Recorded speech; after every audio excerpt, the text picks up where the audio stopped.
It just seems to me, I don't see what the end game is here. I don't see victory in the air for Israel. I see them eroding global support rapidly with what is now happening. How do you see it? I agree with you. What this Israeli government is doing is catastrophic. It is a genocide. It's extraordinarily cruel. It's extraordinarily vulgar, vicious, ugly. It's disgusting beyond imagining. The problem is that Netanyahu and his ilk and a lot of the political elite class for decades has said, we will rule over everybody. There will never be a Palestinian state.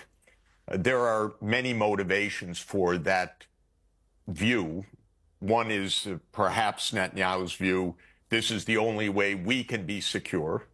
The other, which is also very popular among parts of the Israeli government, is that God promised us everything. These other people are on our land.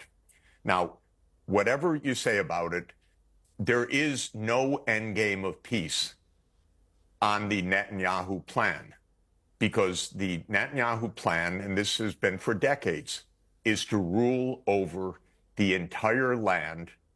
And that means ruling over the Palestinians either in an apartheid state, in other words, oppressing the Palestinian people, or killing them, or expelling them in ethnic cleansing.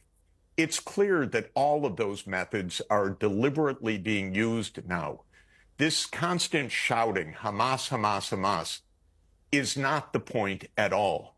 The point is that the political endgame for Netanyahu, Smotrich, Ben-Gvir, the leaders of this government, is to rule over the entire territory of what was mandatory Palestine. In other words, for Israel to control everything. In fact, Netanyahu makes no bones about it. He doesn't hide anything. He says, we will control Gaza.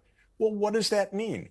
It either means extraordinary oppression, or it means ethnic cleansing, or it means mass murder. Now, Israel's committing mass murder right now. It is as simple as that.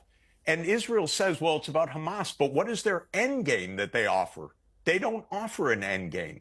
They are very clear on the inside. I know what the end game is, because if you follow the Israeli politics, the end game is we control everything.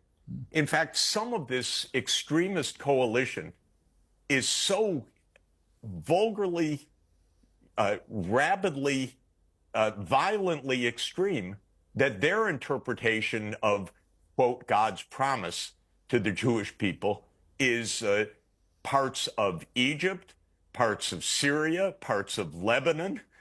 They have a very expansive view. And indeed, Israel is in Syria now. It is in Lebanon now.